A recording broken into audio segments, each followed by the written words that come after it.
The fourth of Joseph Haydn's Opus 64 string quartets is a vibrant G major work with an apparent foot in the theater. Its theatrical inclinations are apparent from the very beginning, with the opening movement's first theme standing in the role almost of overture to the whole. The way it bounds forth so confidently and so soon turns quizzical and perhaps even conspiratorial. In the interest of making that clear, I'd like to offer a comparison. Listen to the way Haydn's E-flat major quartet, Opus 33, number 2, begins.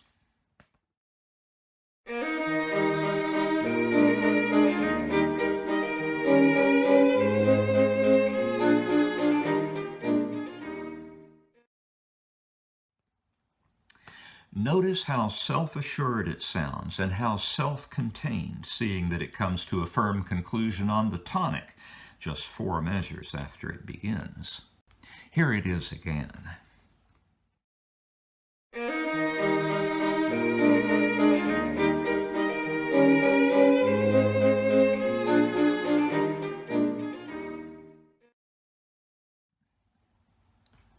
Now compare that to the way the quartet now under review begins.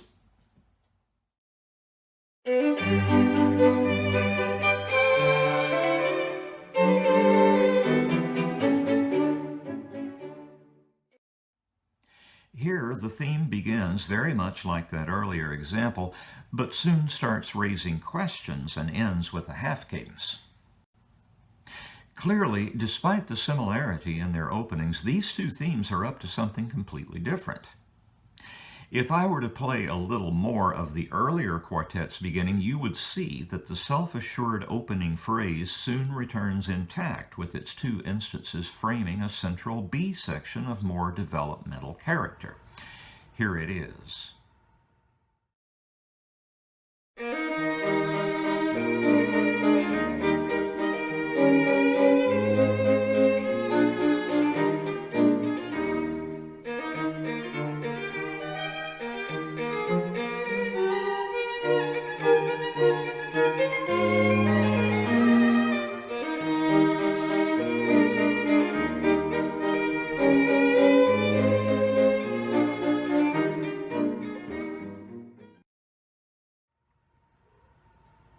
On the other hand, the first theme of Opus 64, number 4, is set up as a parallel period, which explains the role of its first phrase's half cadence.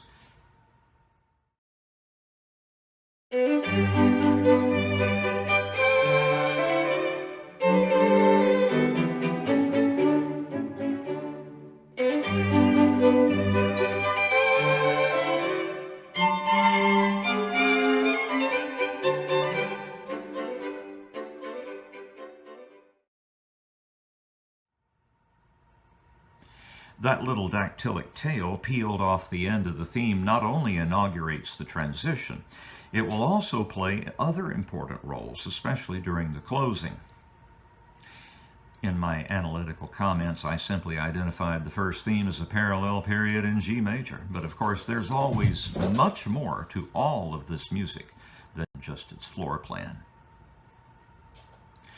An unusually generously proportioned and diverse second group seems to invoke the world of comic opera, but of course any action that might ensue must take place within the well-defined constraints of sonata form, and we would thus expect to encounter the majority of that action during the development. Oddly enough, that seems not to be what has happened here. There's actually very little in the way of development during the formal section devoted to it, mostly just a freely modulating fantasia for the first violin. In fact, and perhaps in keeping with theatrical principles as Haydn understood them, the real action lies in Act 3, when the returning first theme suddenly falls into the parallel minor and an entirely new action-packed episode replaces the second group, or rather interprets it through thorough reorganization. I really can't say any more about it than that. If you try to hear it as a theater piece, I think you'll see what I mean. The second movement is a sly little minuet that waffles between the more courtly dance from which the movement takes its name and the more rustic Ländler. The movement's trio is an arpeggiated outpouring of eighth notes by the first violin over a pizzicato accompaniment, set forth in quirky 5-bar phrases. Movement 3 is an aria for the first violin, often accompanied by a simple murmuring motor that sounds like piano figuration revisioned for string quartet. The movement takes the form ABA, with the flanking A section set in C major and the central B portion in the parallel minor. This can also be understood as a variation form movement running closely parallel to the corresponding movement in Opus 64 number 3. I believe there would be value in comparing the two. Finally, an ebullient finale in rollicking 6/8 time brings this essay to completion while striking a dramatic posture again and again. The second group begins with a thorough working over of theme 1 after the manner of the opening movement, thus making it easy for Haydn to trim his recapitulation. The highest of spirits is maintained throughout, and the first violin soars into the musical stratosphere during the final pages to set up a whispered goodbye. The Kodály Quartet treats us to a performance of this wonderful music, omitting second section repeats as usual, unfortunately. You can find this recording on the Naxos label.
Thank you.